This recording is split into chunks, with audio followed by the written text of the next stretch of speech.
interrupt. Go ahead. I'm glad you feel free. One of the questions that we've been receiving is if we are wanting to replace the Hispanic caucus, and along with that, if we are not, then why would we want two caucuses? So I want to share with you some information. First of all, we are starting a caucus not for the purpose of replacing any caucus, but for the purpose expressed in our bylaws. And so, Danny, I think I can share, no, if you can allow me, please, to share the screen, I would appreciate it. And all right, so I may just, let's see here. Hopefully There we go. Yep. Okay, got it. Thank you. So Flora was looking up some information that's very important. She did some research, and what she confirmed is that this caucus would be filling a need in New Mexico. So in New Mexico, according to the Secretary of State, we have 611,356 Democrats. Yay, that's wonderful. According to the Pew Research Center, 50% of the New Mexico Democrats are Latino. That number then of Latino Dems is 306,000 in New Mexico. And so when you look at a number, we are the majority. And so typically the things that follow in terms of what does that mean? What should we look like as a state? Well, we should certainly have more Hispanic teachers. We should certainly have more Hispanic representation or Latino representation in the party structure, and at party functions and at voting. And so, as I was talking to people on the phone, because we are calling all the SEC members, you haven't been called yet, we haven't gotten to you yet. But as I was talking to people on the phone, there's a big concern of Latino voters that they are losing their family members to the Republican Party. And they explained that in many cases, it's being done through the church. So there are some churches where our Latino population tends to go, where they are being told things that aren't true, as if they are fact. And then they go home and they talk about it, and our Latino Dems can't convince them that those are not truths, that they're not being told the truth, and they convert to the Republican Party. So it's very important that we have a space where we can work together on the issues that are important for us across the state. And so if we are looking at, we're not replacing anybody, but if we are looking at how many caucuses we can have, there's no reason why we couldn't fill the membership needs for two caucuses. So that was a couple of questions. And so on Saturday, I talked about the many different ethnicities that we use and labels within the identifier of Latino or Hispanic. And also the piece about us being the majority once again in our state, and that our mission is to reach out to members across the state. We have seen a decline in recent years in participation, and we are committed to actively engage membership. So another question that came up during the presentation, during the calls, has to do with the membership in terms of the rural area. So I would like to, I would like to show that slide that was created. We're doing everything that we can think of to engage the rural communities. We believe and highly value their participation. We believe their participation is crucial to the success of the Democratic Party and to the people of New Mexico. And so the way that we're seeing this come to be is that we thought about this very carefully and had many discussions about this. And so what we came up with was to divide the state into 3 regions: the north part of the state, the central part of the state, and the southern part of the state. And so as we're looking at representation, I want to remind everyone that I am interim chair. And so we have interim officers, and the first official officers would be elected after we have received the majority of the vote from the SEC, and after we have put in some time to structure the caucus so that we can have elections.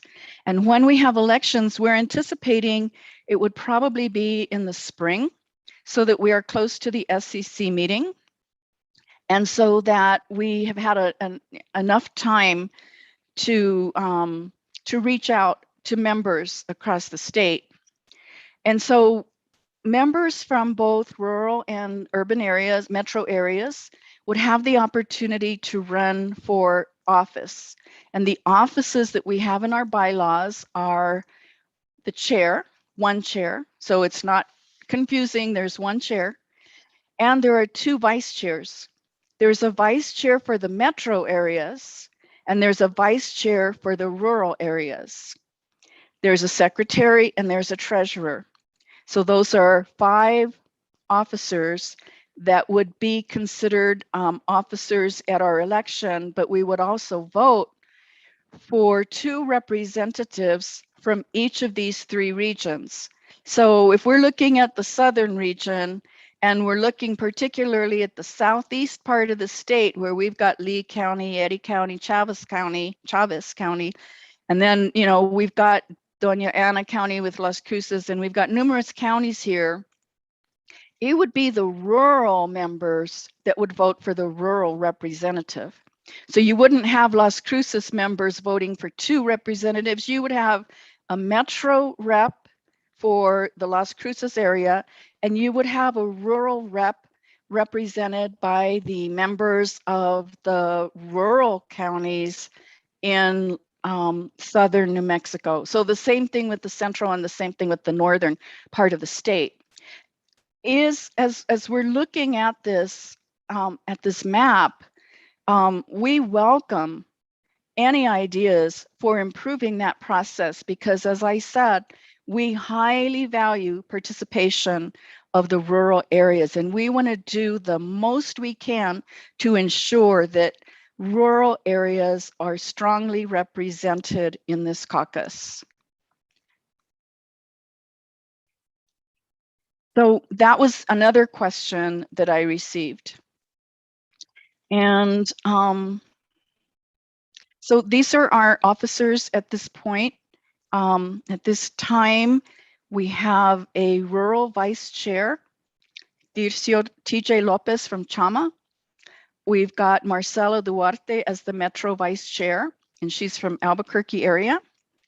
And we've got Vicky Estrada Bustillo from the Albuquerque area.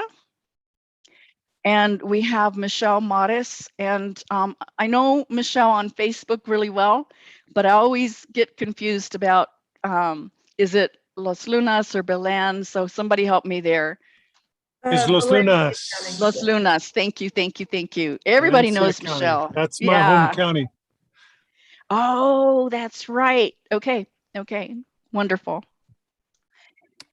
So let's see if there was anything else on this presentation from Saturday that might have or might need to be mentioned again.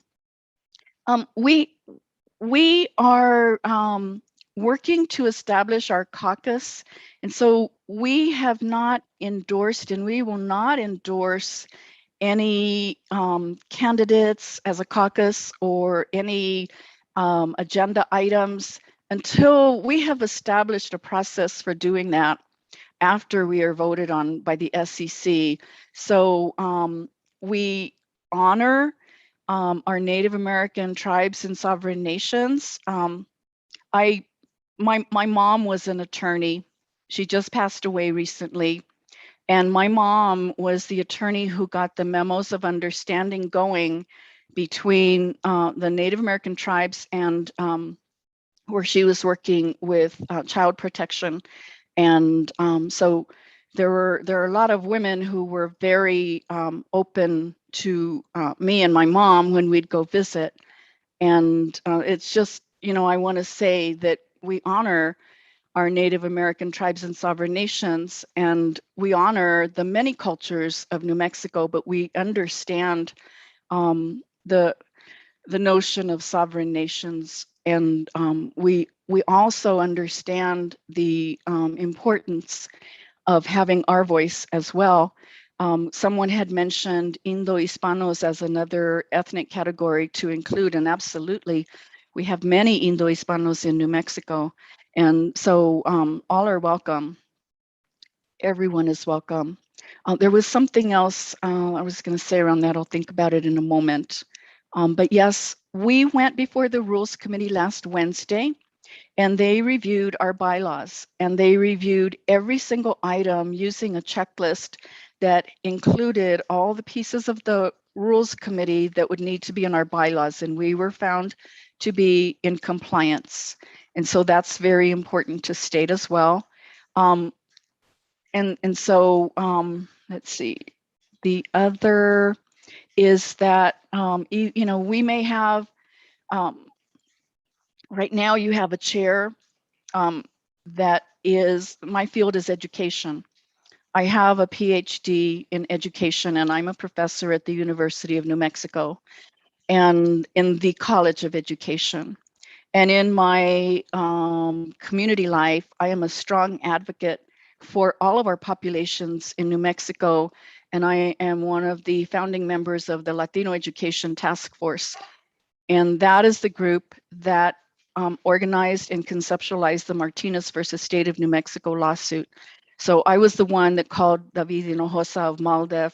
I was the one that worked closely with him. And he listened to our members. He listened to the needs of our communities and traveled the state and talked with many different families. So that's my field of expertise. But in the future, we hope to have chairs and officers who have many different types of expertise that can improve our community and build on the assets that our communities hold in their rich neighborhoods and in their rich, their families. We do not see, one of the things we did with the lawsuit was we see the strengths in people, not the deficits. So our MALDEF attorneys, based on what our youth asked of them, would ask each of the expert witnesses, do you believe every child can learn? Every child in New Mexico can learn?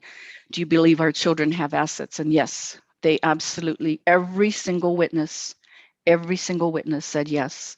And that's also a value that we have in our caucus, is that we look at the strengths and the assets of our communities and work together to make improvements. So I wanted to share that as well. So here we are. I'm going to stop sharing. And we have 30 people with us now. And I'm wondering, I know there were questions that had come up, and I really appreciated the opportunity to answer them by phone. And I imagine that you may be here because you have a question. And so if you do, we would appreciate if you could, two things. One, we want to capture those questions, and we want to get to as many as we can in the time that we have, which is still, I think, Flora, we were going to go till 8 o'clock. Is that right? That's correct. Yes. Okay. And so if you could place them in the chat, and I think from that, Flora, am I correct that you're going to use a method to allow everyone to take turns to ask questions? Yeah, I think that we can just allow people, if you have a question, please raise your hand. we'll start a stack if we get a lot of people coming. Okay. So Daniel, I'll put you as first in the stack, and then Okay. if anybody else has questions, just raise your electronic or your other hand and your normal hand, these hands, and we'll put you in the line. And just to try to get through as many questions as possible, we can just sort of free flow, but if we could try to keep it to maybe 2 minutes so we don't have to take time, and then, you know, keep timers going. Anyway, so thank you. Excellent. Should I start, or I'm not sure? Can I? Please go ahead and ask your question. Okay. First of all, my name is Enio Garcia Miera. I want to say hi to my good friend Brian. We haven't talked for a long time. I used to be a member of the Central Committee of the Democratic Party, and I used to be a member of the Village Council in Corrales, New Mexico. I live in Jemez Springs right now. And my question was, first of all, I'm very happy to see this organization, and I definitely want to be active. But my question is, I'm a little, I don't want to use the word concerned, but there's some things in terms of why are we associating ourselves, how do I say this, with the state party by having them approve what we do, having them, because I was very involved with the party, but my impression of the party is, unfortunately, it's very political, and there are egos involved, and it's very controlling of Latinos. That has been in other words, non-Latinos are the ones who call the shots. The Latinos who are very much involved in the party are, they know that they can't make waves. And in order for us to really make progress in all of these areas, we need to be able to speak truth to power. And that has never been my, and I've been very involved with the state party. For example, one time I had a really heart-to-heart conversation with Deb Haaland, who was the state chair at that time. And when the Hispanic caucus was being formed, she told me that she was against it. And she asked me, well, why do Hispanics need to have a caucus if they're the majority? And I told her, well, Deb, I'm a little surprised because you live here in New Mexico, but it's kind of like South Africa. We have the numbers, but not the power, So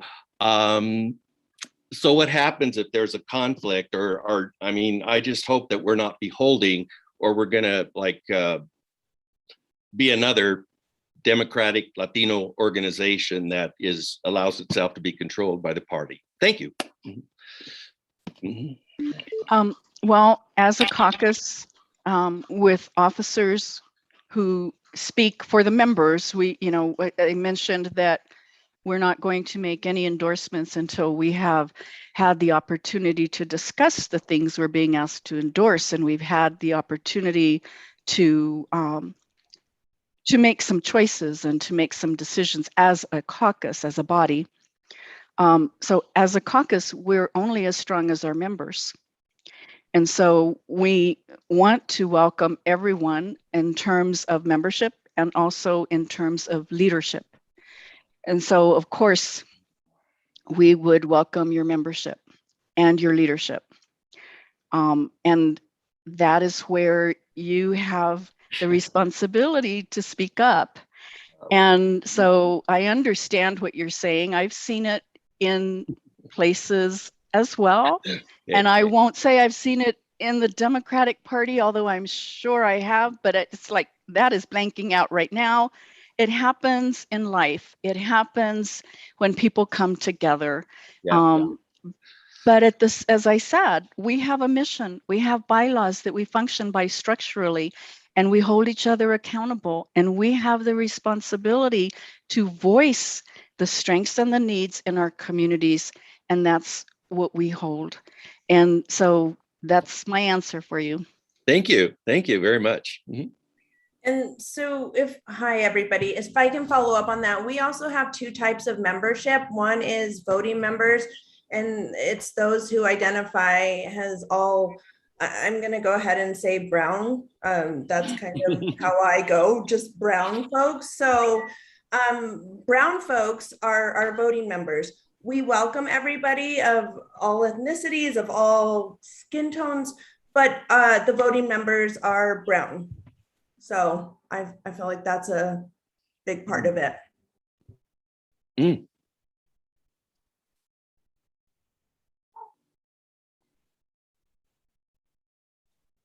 Cheryl,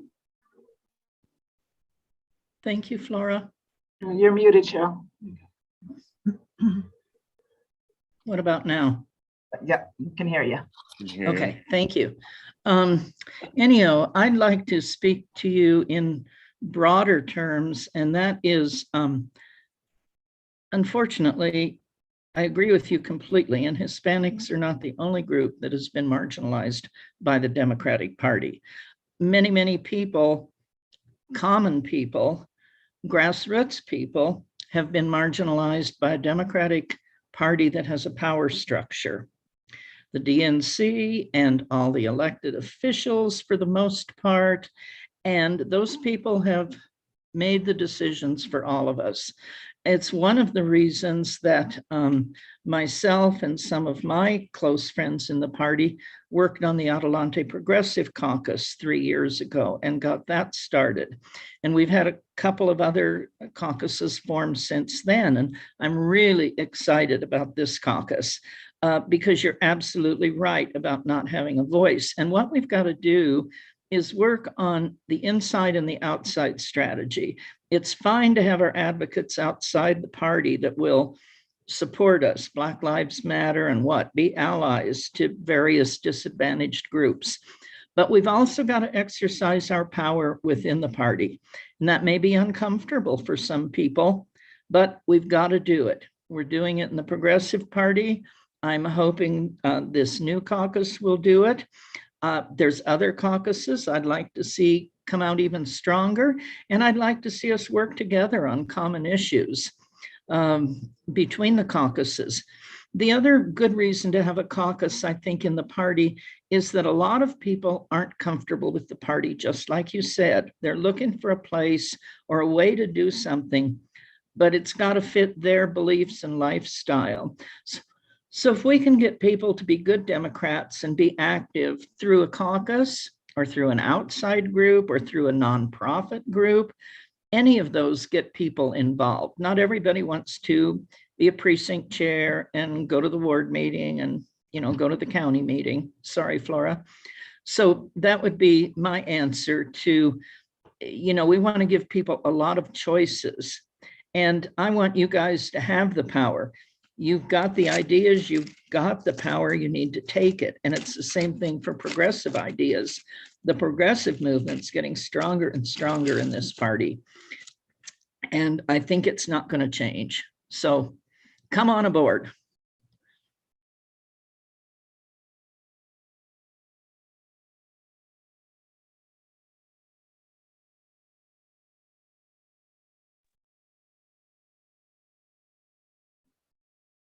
Anybody else have any other questions? Thank you for that, Cheryl.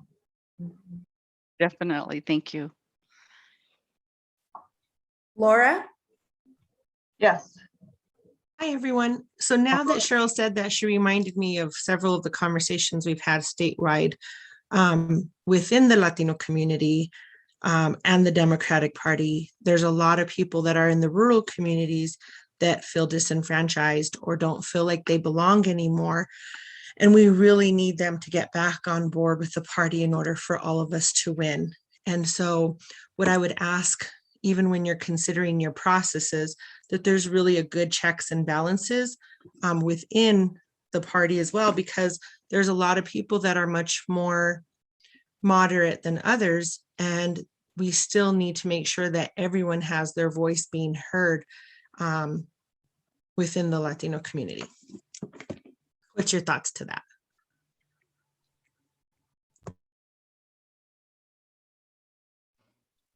You're asking me, I think you're asking all the officers. So I'm wondering if Sure, anyone wants to anyone. go first. Okay. Or Madam if it's Chair? something that's been thought of. There goes Ben. Yes, Madam Chair, I'm sorry, I'm in the hospitals and I'm not a pretty sight, so I'm just going to stay on audio. But first of all, the first thing I'd like to address is the idea that we need to remember, Latinos to me works on a nationwide basis, but I think part of what is going to make a successful effort on our part in terms of this new caucus is to recognize the fact that we're dealing with Nuevo Mexicanos. And I read an article that was real interesting in the fact where the Democratic Party on the national level completely missed the boat in Texas because they cater to Latinos and not to Tejanos. And so as we approach the different areas that we're working with, I think we need to be really careful with that word Latino, which I don't have a problem with, but I don't identify Latino. I identify as Chicano or Nuevo Mexicano. And so I think as we approach that whole process of getting people inclusive, I think we need to be very recognizant of that. But I also agree that part of the reason that in a sense we did not have a voice within the Democratic Party was the fact that we actually did not so much demand a seat at the table. And that was one of the things I did through the co-coordinator position within the Hispanic Caucus, which I've stepped down from that due to health reasons and other personal reasons. But I attended functions. I attended SEC meetings. I went to different counties. Now, be it because I worked for Senator Udall, I was able to get a lot of inroads and a lot of doors open because of that fact. But most importantly, as I went to all these different counties, it wasn't so much the idea of the fact that I'm here to represent the caucus and this is what you do. It was more about the idea that I'm here to represent what your needs and concerns are. So as we deal with those rural communities, I think we need to, actually any community or any county that we go into or any group, we need to identify and come in from a position of saying, you know what, we are here to listen to what your concerns are and serve as a resource facility or organization to reinforce what it is you want. But the only way that we're going to really have a seat at the table is that we just maintain a presence. And I felt that with the last year, and I'll take the hit for it because of health reasons and everything else, I wasn't as dominant and as active as I should have been or could have been. But on the other hand, there wasn't really anybody else to take up the mantle. So as we take on these challenges with this new caucus, those are the things that I think we need to look at is what have we done right in the past, but also willing to admit what we've done wrong in the past as well. Okay, this is Ennio again. I don't know if you all see me, but I just wanted to address what I just heard. And in my experience was that there were a lot of people that wanted to step up and be involved in that caucus, but they really were kind of weeded out if they really spoke truth to power. And so I would hope, again, that we don't do that here because it's very important. And I wanted to shout out to Laura. I hadn't seen you for a while. Hello, my friend. Good to see you. Thank you. Thank you for that. So we have two people, Diana, if you want to respond there, and then Joe Salazar and then Vicky Estrada and Stack. Sure. So I want to get back to Laura's, is it Laura or Laura? How do you pronounce your name? Los dos está bien, either one. Okay, Laura. Her piece about the importance of balancing within the party. And so I tried to take good notes. You may need to remind me because there's been a lot said since then. But rural feels disenfranchised. I hear that repeatedly. And that's a real shame because we have so many strong people in the rural area who are being left out. And we're doing what we think we can. So if you have ideas, if you see ways for us to improve things, we are open to listening and welcome you as a member and let your voice be heard in terms of as we set up this caucus. And so when you're not allowed at the table or when you're not allowed to participate, yes, absolutely, you feel like you don't belong and you feel also invisible. And so I know Ben mentioned some things at the national level, and what I was speaking to someone about today is that this is happening in New Mexico, yes, that Hispanics, Latinos feel invisible and are not included, both rural and metro, and that it's also happening at the national level. And so it's happening. I'm part of a group that looks at higher education and Latinos in higher education and Hispanic serving institutes as well. And it's absolutely happening with Hispanic serving institutions. It's happening with Latino groups across the country. And so we absolutely need to engage our Dems, at our Hispanic people, at Latino people, and then whatever label, Chicano, Nuevo Mexicano, and yes, different parts of the state identify differently as well. We absolutely need to engage people across the state and get people involved and get those voices heard and get people feeling and participating, but feeling like they are making a difference, because there is so much potential in the rural areas, so many strong leaders in our rural areas. You mentioned getting back on board. Do you have some ideas for some things we could do? And I'm not to put you on the spot, but if there's something that you see is missing, this would be a great time to bring that up. I think I'll leave that to all of you as experts. I think that the way that you put the map really helps for people to feel more represented through the rural areas and the urban areas. I thought that was really a nice, thoughtful way of doing it. But I'm talking more about people who might be Democrat, but maybe they're not completely on board with all of the democratic values that we have, or maybe not as understanding of it quite yet. Just being able to make sure we keep them on board to vote Democrat and make them feel like they have a voice as well. So it's a more complex situation than I can answer today, but just something to keep in mind. Laura, and Diane, may I say something? Yes.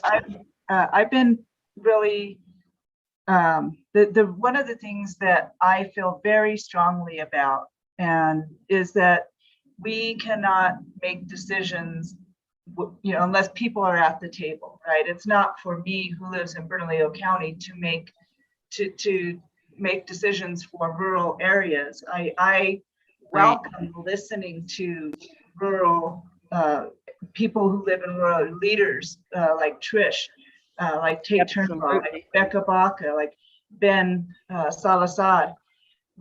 The more people we have at the table to inform us about what their challenges are, the more we can understand and try to figure out how we as a state can unify and support one another. So that's been that's just something that I feel in the depth of my being, and I know that we have carried that as we've been working on this caucus. So thank May I you. introduce? and let me Diane, we are so it's 7:07 now, but we have in stack, we've got Joe, Vicky, there are 2 questions in stack, and then Zach and TJ. And then we have one more that was directly sent to me. So I will go in the order that you put them in the chat. And so Joe, you are next. Good evening. My name's Joe Salazar. I'm from Rio Arriba County. Wonderful. I was actually born in San Miguel County back in, and I'm a product of the 60s, okay? I got to work with Tiny Martinez back then when he was trying to move the Cowboy Coalition out, and he was successful with that. He got his Manny Aragon and all those. Maybe you don't like that name, but he was one of the ones that Tiny Martinez championed. He brought a bunch of young people or young representatives in, and they overtook the legislature. They got the speakers, and they got the Cowboy Coalition out. With that said, what's happened in Rio Arriba County in this last election, we had people from Santa Fe County pouring in a lot of money into our county, telling us who we should elect as our county representatives. That left a real bad taste in our mouth. Money does buy votes, okay? And it did this.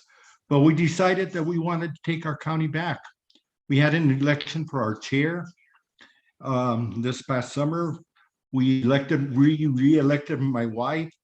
We got a lot of grief from people from outside the county. We were, if you could have seen the chats that were going on Facebook and so it got really nasty and vulgar.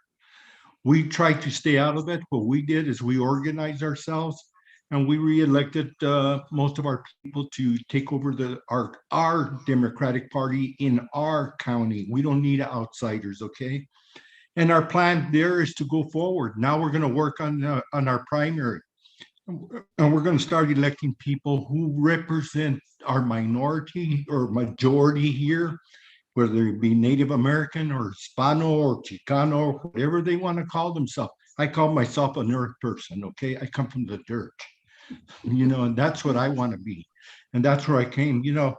One of the things that saying you can't do anything, darn right, man. You should have seen the process it took to get that our chair elected.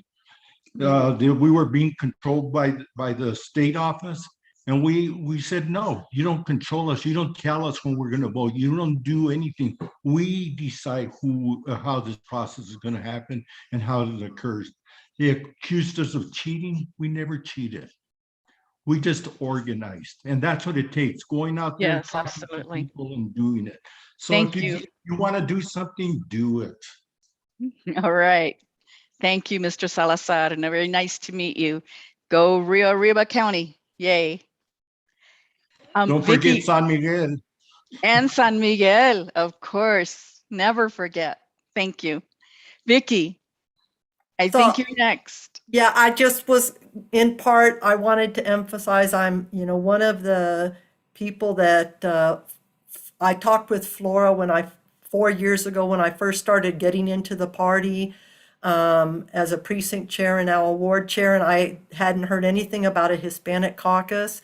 And I think the one thing I feel like we all that have been working on this now are very passionate about is we want to hear voices that we haven't heard, and age-wise to get a good range geographic-wise. And I think one thing that we as a group, however we identify ourselves, one of the strengths we have is we all value relationships.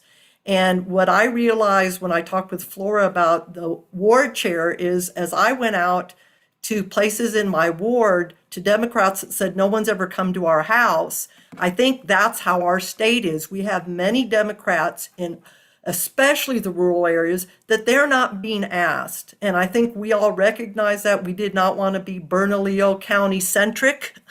And we really tried to set up the organization in terms of those regions to do that.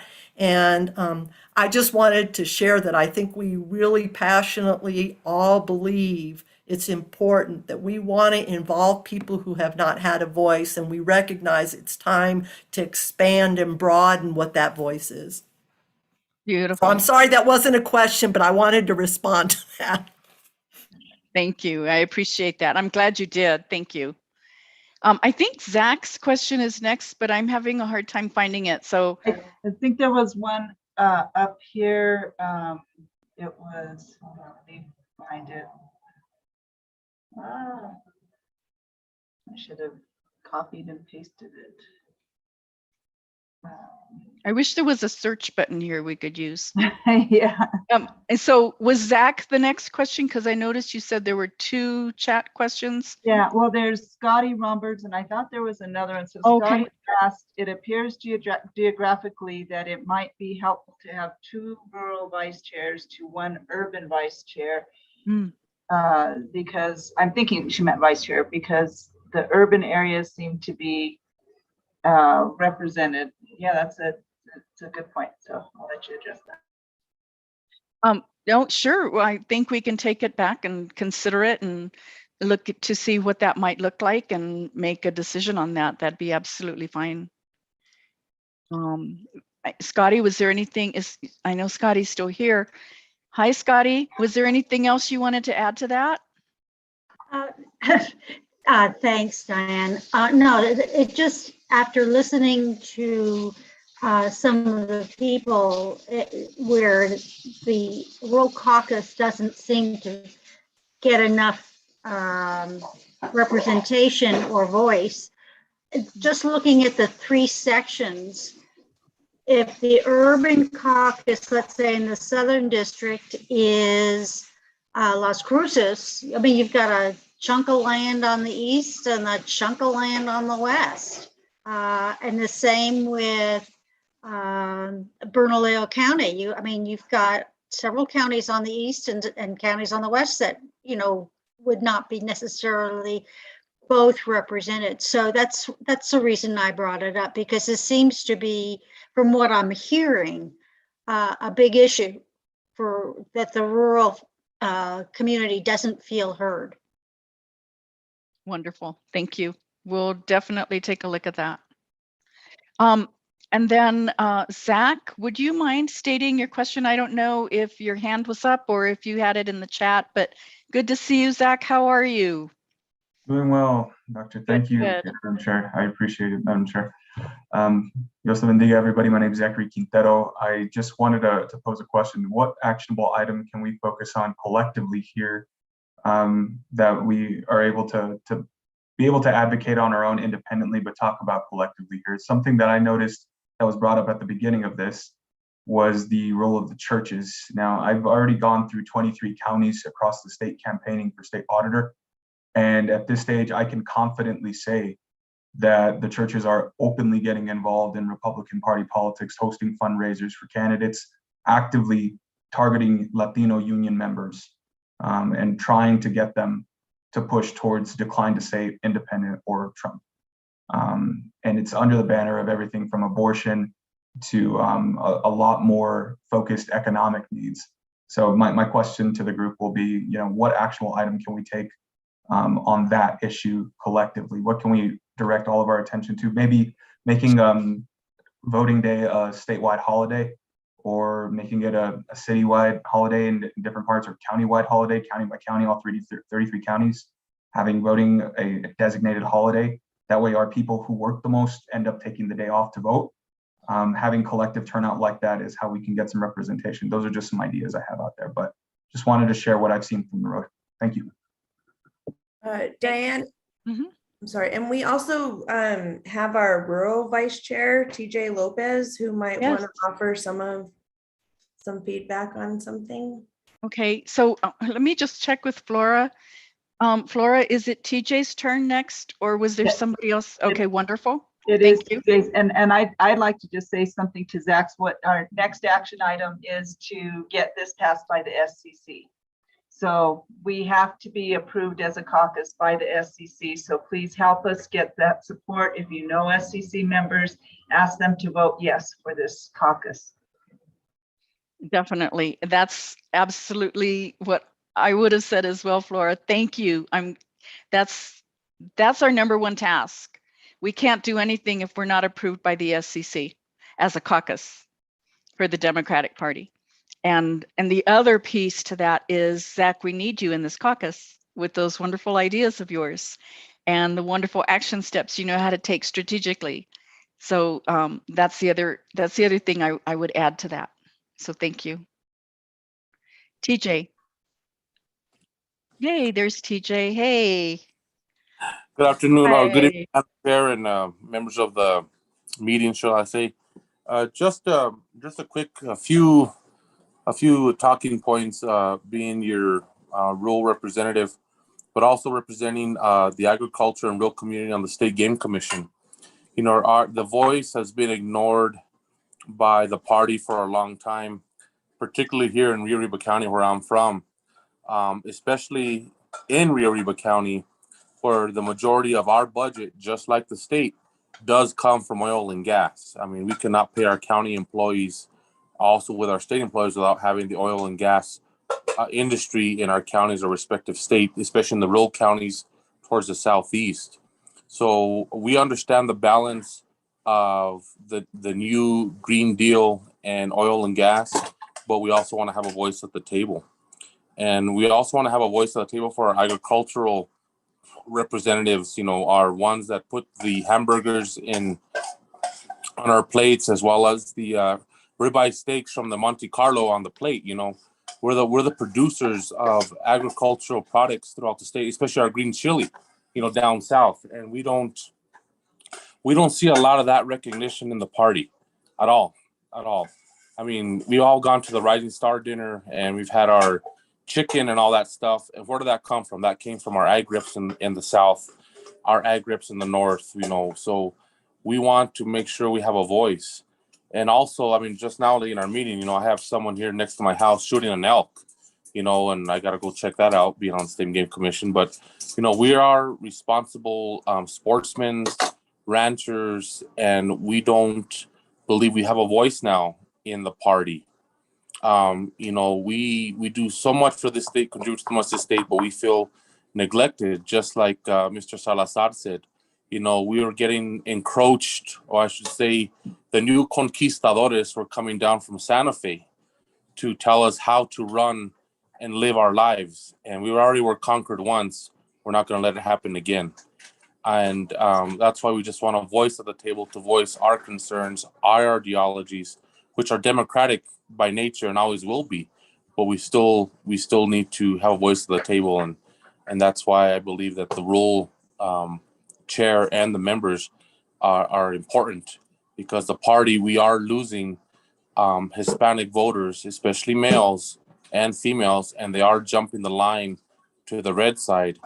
And we need to try to make sure we can keep those members in our party in order to win future elections. Thank you. Thank you very much.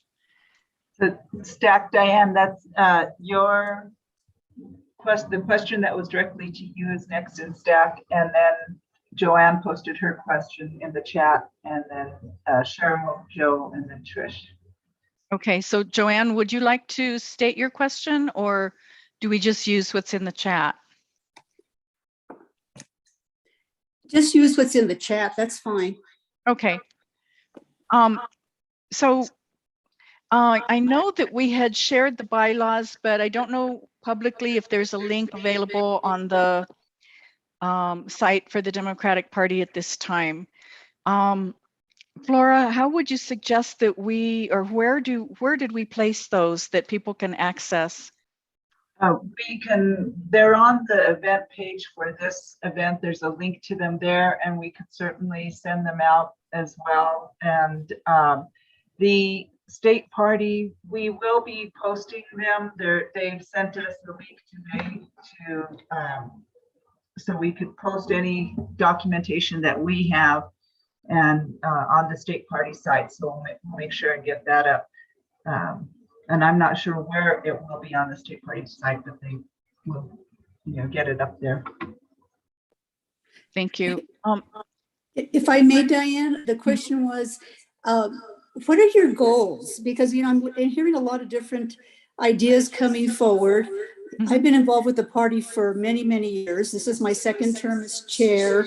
I've served as SEC prior to that and vice chair and on the Spark. And it seems like the louder you Oh, I lost you. I heard it seems like. But we have to be louder, and we have to know what our goals are, and we have to speak in one uniform voice. And I think that's what I'm concerned about in voting for this caucus. I think it's well overdue, but I want to make sure we're just not going to replicate what others have tried in the past and really try to move forward. I appreciate Joe Salazar, my husband. He's an SEC member who gets to vote on this, as well as Tizio. And one of our concerns here in Rio Arriba County. And I lost you again. I heard one of our concerns in Rio Arriba County. We need better rural broadband. Mm-hmm. That's a big concern for sure. Well, that's all right. Can you hear me now? Maybe if I have my... Yes, that's better. Okay. So I'm glad Tizio mentioned a few things, because we are getting our voices heard, but I think if there's more collective energy and we can cross, this idea, what there's going to be some issues that are a little bit different from in Rio Arriba northern rural than southern rural. But I think that basically we have to be uniform. And so I wanted to see your bylaws, and I wanted you to please talk a little bit about your goals. Okay, so I think I'm echoing a little bit. If you could, there you go. Thank you. One of the things about becoming a caucus and having the bylaws is that this doesn't come from one person. Our goals are going to come from the membership. And so we're not going to have people in Albuquerque setting goals for people in Rio Arriba County or setting goals for Lee County. It's going to be the people in those counties that are setting the goals for with their representative for their region, because no one knows those regions, the issues, the people better than you do. And so we are not about to be telling people across the state, this is what we're going to do. That's one of our goals. One of our goals is to listen to you and to honor what you bring forward and to work with you, to support you in working in your community, and to do that statewide and to listen to the needs statewide. And there will be some things in common and there will be some things that are different. And we will support the Latinos, the Chicanos, however we label ourselves in that region, in doing so. And so our goals will be developed. Our goals are in progress. Thank you. The goals are not spelled out in the bylaws, other than to gather, to listen, and to motivate and activate. And so take a look at those. And if you still have questions, please give any of us a call and we'd be happy to talk to you. I'll post a link to them in the chat. I'll go and find a link for them and post it in the chat too. Thank you. Diane, can I just add something that I wanted to quote from the bylaws? Yes, please. Because I think it's helpful when we talk about those regional representatives, that they have a responsibility to oversee and organize the region's caucus members, including direct action, communication, outreach, education, and advocacy of issues, projects, and campaigns promoted by the caucus. So each of those representatives, you know, the idea is they are a strong link to unite people in all the different regions, in their regions. It's a major responsibility. Absolutely. Thank you, Vicki. And I think that Trish is next. Flora, can you help me? Is that correct? I'm trying, my chat won't move. Here So we go. you had said that you had a direct question to you, Diane, in the chat. Did you want That was from Joann. Oh, okay. About the bylaws. Okay. So the next one then is Cheryl. Okay. Trish is unmuted. Go ahead, Trish. Okay, first of all, I just want to thank y'all for organizing this and, just starting this caucus. I know that the intention with the Hispanic caucus was that we were going to be an active group, and that happened a little bit, but it kind of fizzled out. So I'm glad to see that we're doing that, because I agree with everybody on here. We need to have our voices heard. I also want to tell you that I 100% agree with the young lady that said that perhaps, especially looking at our area, that Las Cruces is here, and then we have two sections on either side of it. I truly believe that we have got to engage the rural communities, and I'm going to speak for Lee County because that's the only one I really can. But, we quite often we're disenfranchised here. We don't, a lot of times people, even when they're coming to visit, right, they'll stop in Clovis, Portales, Carlsbad, possibly Roswell, and then they forget about the Southeast down here on the bottom, And I understand, and I had this conversation with Diane earlier. I understand that, we're way down south and we have a predominantly Republican community. But the point is, if we're going to make any changes in Latinos, Chicanos, whatever you want to label us, if we're going to make any inroads with that, and Diane, I did tell you that we have a really great relationship with Somos un Pueblo Unido. But the thing is that there's just a handful of us, you know, and we have got to be able to support the rural voices across the state, including those of us that live 2 miles from Texas, right? And so I think the idea of having the 2 rural representatives in that area they're phenomenal ideas. And I also want to tell you that I appreciate the fact that you're saying that each region will advocate for his or her needs or the needs of that region, because it's very different. Like the gentleman said earlier, you know, Southeast, it's oil and gas down here. And it doesn't matter how any of us feel, right? I know we need to make changes, but you know, our needs are different than what they are in Santa Fe, what they are in Albuquerque. And so giving us that autonomy to advocate for the specific needs of our region is absolutely on target. And so I want you to know that I will be advocating and talking to my SCC member friends and asking them to support this. And I really hope that we move things forward, because like I said, the intent, I was at the initial meeting with Ben and several others.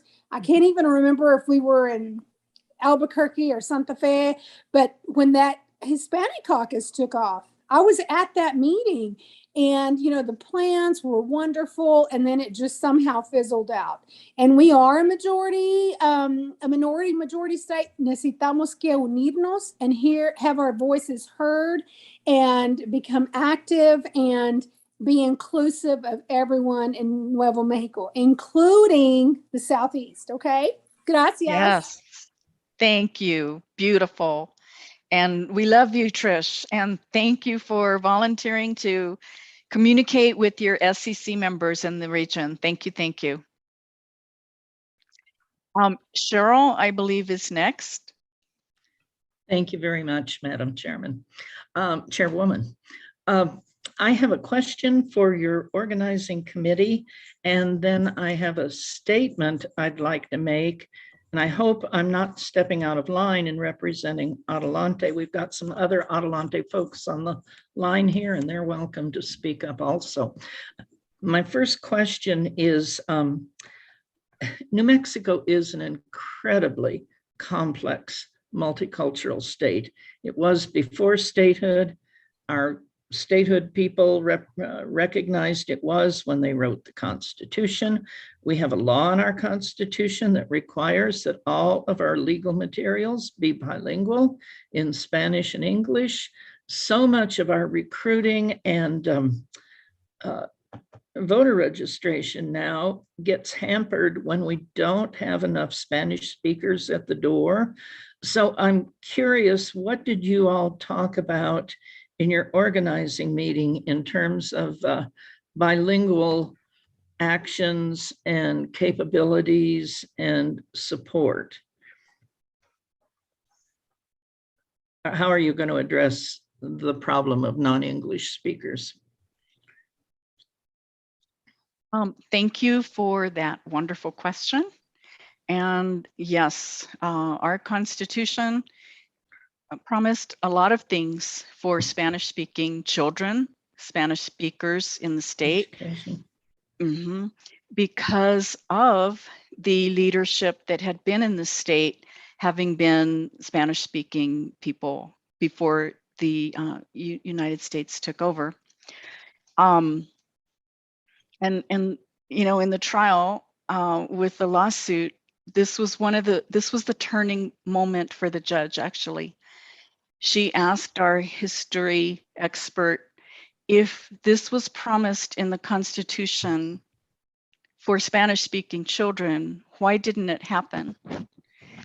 And being the historian that he is, and this was a turning point in that lawsuit. What he said was because the government brought in white people from the East Coast that felt they could take over, and they did.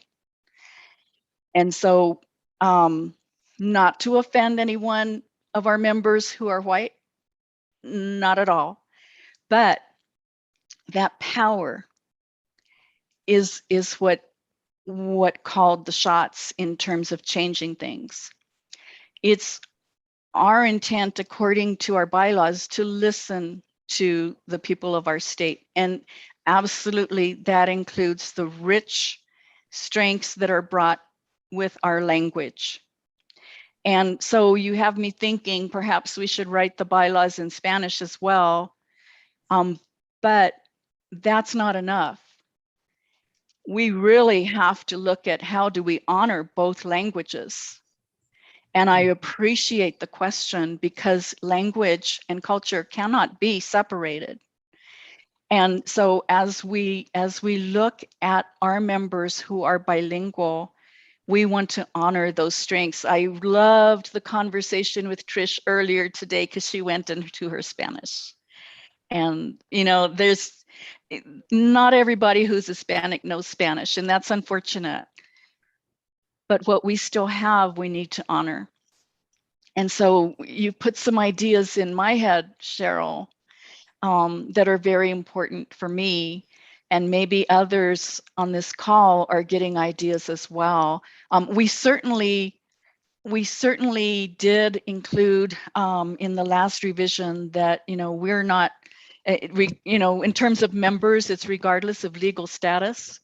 Although I know for safety purposes, there will be immigrants who cannot, you know, publicly expose themselves as immigrants still. But I know that we have people here who have worked with immigrants in their democratic organizing work and done very wonderful work with that. So thank you for that comment. And you said you were posing it to the whole committee. I'm just one member. I'm wondering if anyone else wants to speak up. And Ben, that's a beautiful statement. Our strength and identity is in our language and cultural values that are unique to us. Absolutely. My question or my comment then kind of goes along with this. So all over the state, we have groups that we need to organize and get registered to vote. We have so much potential. The Adelante caucus has also had, see, we stole that word from your caucus 3 years ahead of time. Now we get to use it and you don't. But anyway, the Adelante caucus has problems organizing too. And we have been struggling to get involvement from southeastern New Mexico and the South in general. And I look at the opportunities we have to register people, especially Nuevo Mexicanos, both citizens and residents who aren't citizens someday, but to make contact with them about voting. We're going to need a big effort, and Adelante wants to help any way we can. I know we do. We think that voter registration is absolutely key. So that may be one of the goals. I think Joann or somebody was talking about, you know, what are your goals? I think voter registration drives, particularly of Hispanic citizens, is a huge goal that would work really well with your caucus. And like I said, if we and the other caucuses can help and we can all work together, that'd be wonderful. The other goal I think you might want to look into is we're in the middle of redistricting. We're going to have a number of House districts that are open for election.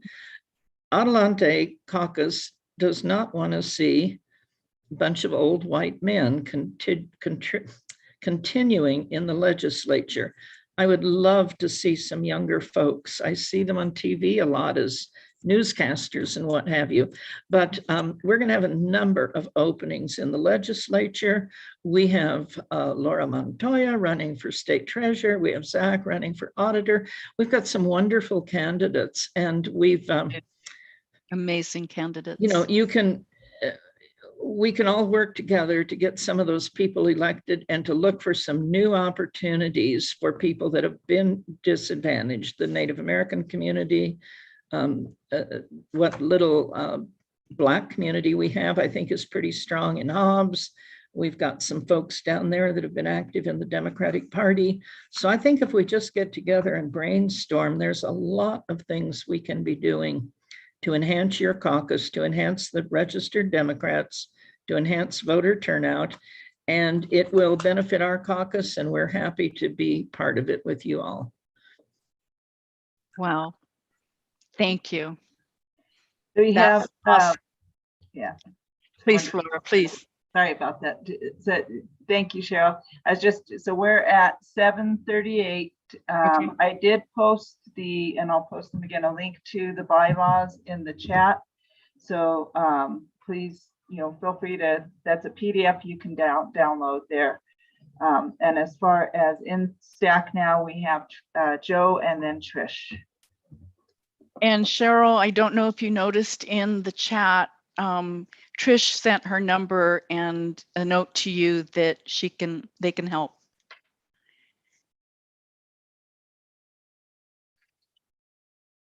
So I'm sorry, Flora, I was reading the chat.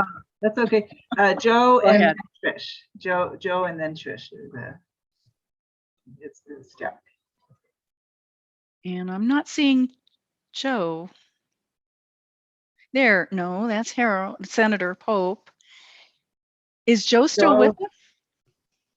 Yeah, he's here. Joe's is that. I have no other statement to make, so I'm done. Okay. All right. Feel free. I just couldn't find you. Thank you. And it's Trish then next. Okay, thank you. Just really quickly, Cheryl, I did put my number in there. I will tell you that if you'll text me, and it's in there for anybody that wants to communicate or whatever. Hey, we're down here and we're willing to help. So, and the other thing is, so when we have our next meeting, if you would like to join us to talk about the Adelante caucus, we would be thrilled to do that. And that's an invitation to all of you. And the same thing with this caucus, if y'all are interested, just text me at that number and we'll make it happen. That's it. Thank you. Great. And I think we're looking at having quarterly meetings of all the caucuses too, with the state party officers to try to come up with some strategic goals and plans.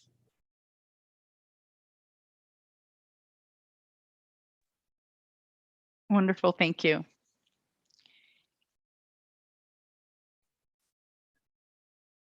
Okay. All right. Where are we, Good Flora? conversation. Oh, we're in the midst of some really good conversation with beautiful Democrats. That's what we are. So Laura had a question. Laura, was that something you wanted to talk about now here? I had to step away for a quick call, so I missed some of the conversation, but if no one mentioned it, something that I've been thinking about is maybe the possibility, like with Zach's comment, looking at legislation that we can support where we look at taxing churches that are getting very involved politically. And maybe like the way we do property tax assessment, where if they do that, they get a penalty for a year, the first infraction, or 3 years. I mean, there's ways to look at this so that we don't hurt the services that they have, but it sort of gives a slap on the hand for those that are going out of their way to be very outrageous and have political conversations and even fundraisers on church property, which is tax exempt. So just something to think about that maybe this group might want to look at.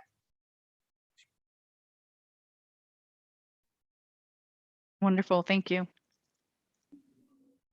Yeah, I was told last year about, I think it was Calvary Chapel was holding workshops to get people to run for offices. And they weren't being held by Democrats, let's just say that.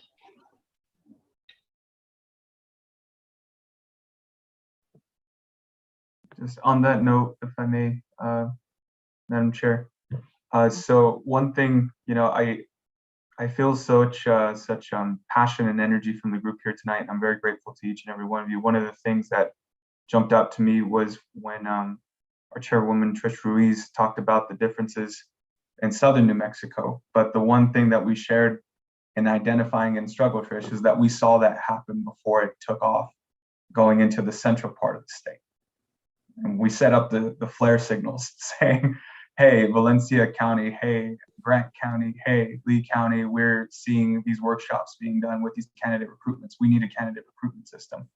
I'm grateful that we had somebody like Diane Flora and folks up north that also saw that and said, okay, well, what can we do to organize a grassroots movement? And this seems to be the product of it as well. But one thing that I would like to throw out there just as an idea is some of the cross collaborations I've seen from the Mexico Black Caucus as well as the Veterans Caucus. They're hosting some different combined efforts and drives once this becomes a little bit more formal, of course, main objective being SCC. Having, shared events to do that voter registration, like Corina had mentioned in the chat as well. Those are all net benefits that we can all get behind and that have an aggregate effect for all of us. So thank you. I just wanted to say thank you again. Thank you, Zach.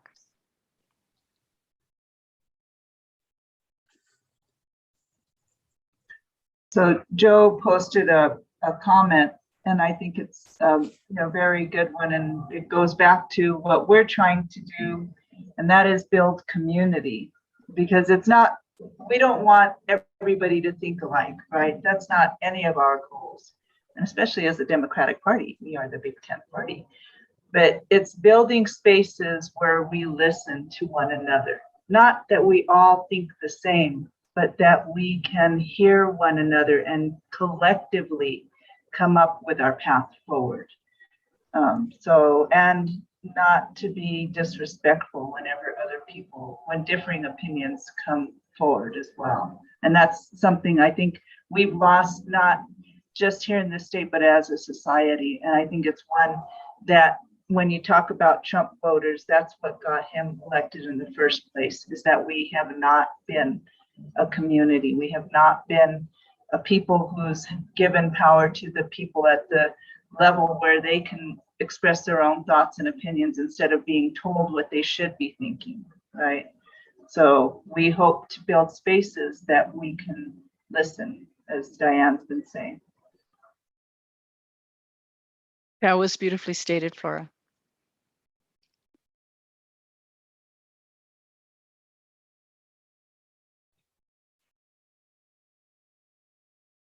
I'm wondering if there's anyone that didn't get a chance to speak that wanted to. We have some people here that haven't asked a question, and that's perfectly fine. But if you wanted to ask something, this would be a good time.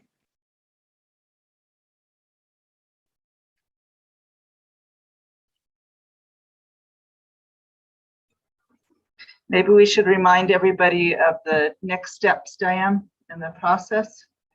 Oh, and I don't have those quite available. Yeah. And I intended to pull that to use as a share screen. Let me see if I can pull it up and then I'll share. Thank you. You're welcome.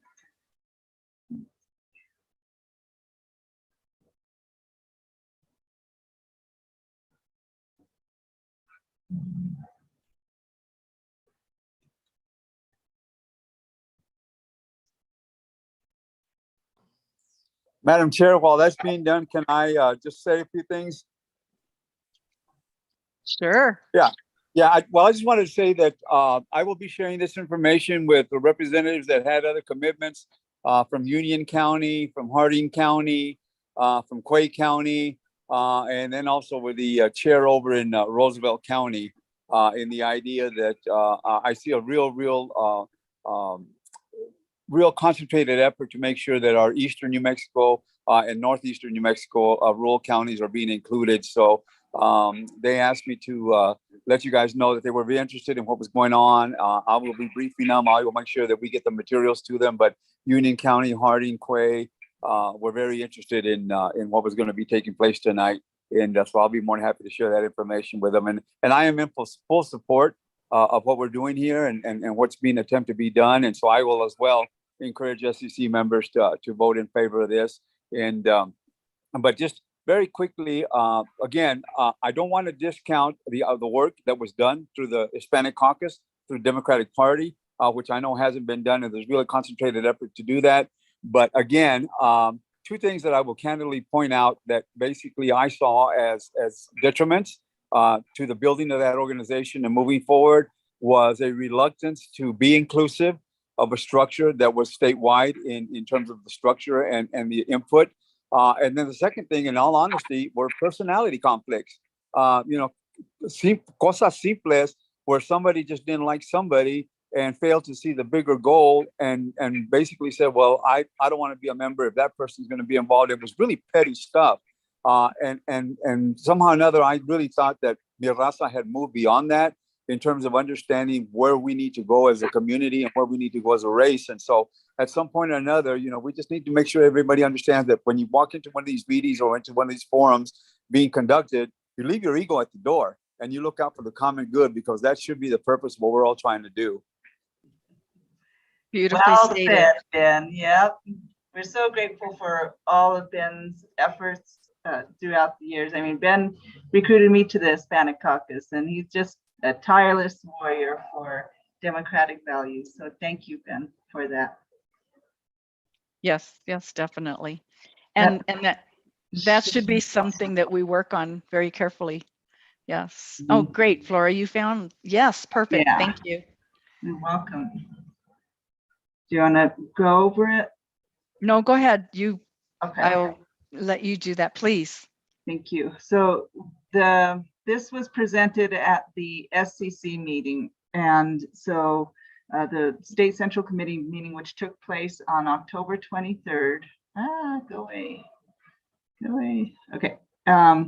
So we have the meeting there, then October 26th to November 8th, there's going to be public voter education and public comment.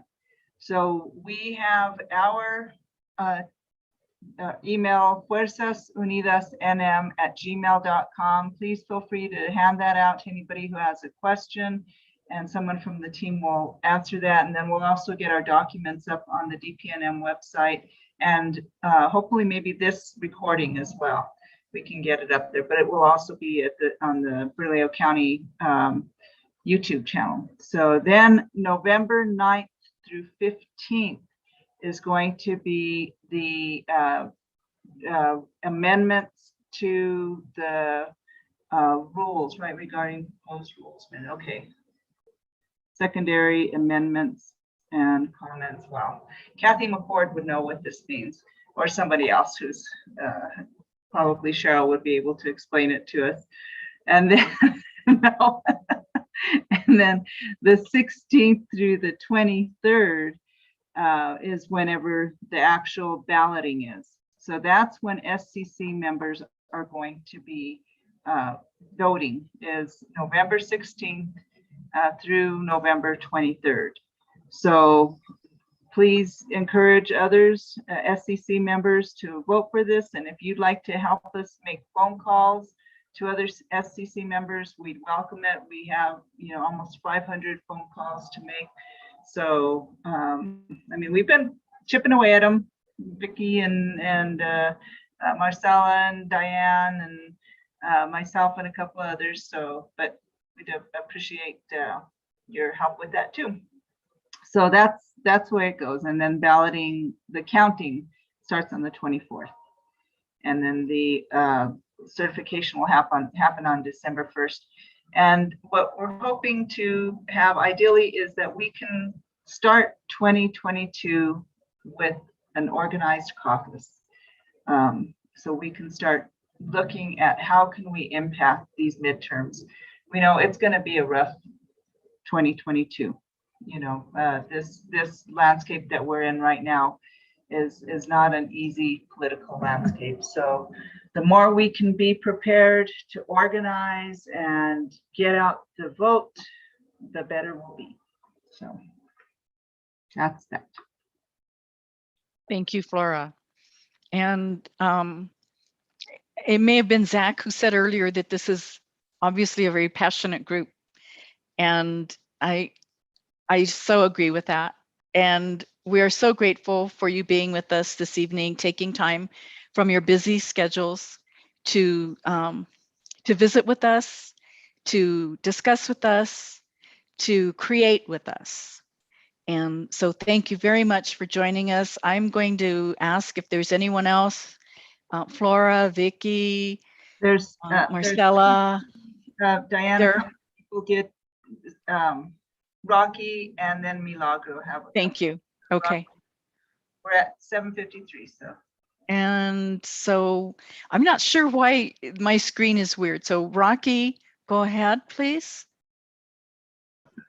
Sure. And I'm sorry earlier I was in a Okay. loud environment, but can you hear me all right? Yes. Yeah, I did have a small thing. I now live in Bernalillo County, but I actually grew up in Lincoln County, very small, very few Democrats. But actually, my problem actually was with the 2020 cycle. A lot of the leadership, 3/4, I actually worked for the Democratic Party, 3/4 of the leadership were all from out of state. And none of them were Hispanic. None of them had any connection to New Mexico. And so, I think that the caucus should also focus on recruiting young people to stay in New Mexico, organize in New Mexico, because 3/4 of the leadership were from out of state. And now that we're heading into another cycle, 3/4 of the leadership is gone. All that training, all that resources. A lot of the field organizers were from New Mexico, but that was definitely not a priority at the beginning of hiring. So I would just also suggest that when we make parts of the caucus, our ideals should also be hiring people from in-state to stay in state and to keep being able to organize, because the highest paying jobs, the biggest organizing jobs went to people from out of state who no longer live here, who no longer care about New Mexico. So that's just my small input here. That's a very important piece of input. And that's something that, we absolutely want to support our youth or our leadership in getting those positions, because we want them to stay. Absolutely, right on, spot on. Thank you. And then Milagro, I believe, right? Yes. Okay, Milagro, where are you? Go ahead, Milagro. I'm here. Hello, everybody. My name is Milagro, and my home is in Albuquerque.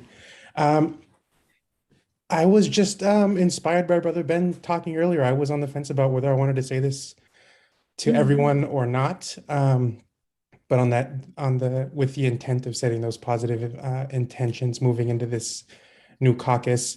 I had the pleasure of being able to be in some of these early meetings and help draft these bylaws, and what I saw was incredible energy and passion.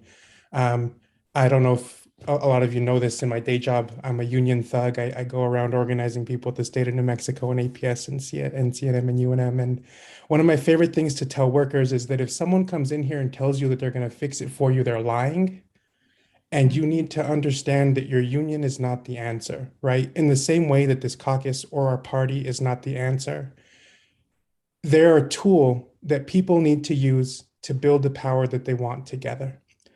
And I want to make sure that we have that intention as we move forward in building this caucus, that we're only going to get there if we use this caucus as the tool that we need to move forward the agenda of Hispanic and Latino, Afro-Latino people of the state. And we need to do it together. La unión hace la fuerza. Thank you all. I don't want to take up too much time. Oh, no, that was beautifully stated. Thank you so much, Milagro. I'm so glad you spoke up. Very much appreciated. And there were a couple more points in the chat from Cheryl Harris, that no Spanish speakers on the party staff in the past. Wow. And Senator Cedillo Lopez had even offered a list of potential employees to the state party, but none of them were even interviewed. Wow. There's so much work we need to do.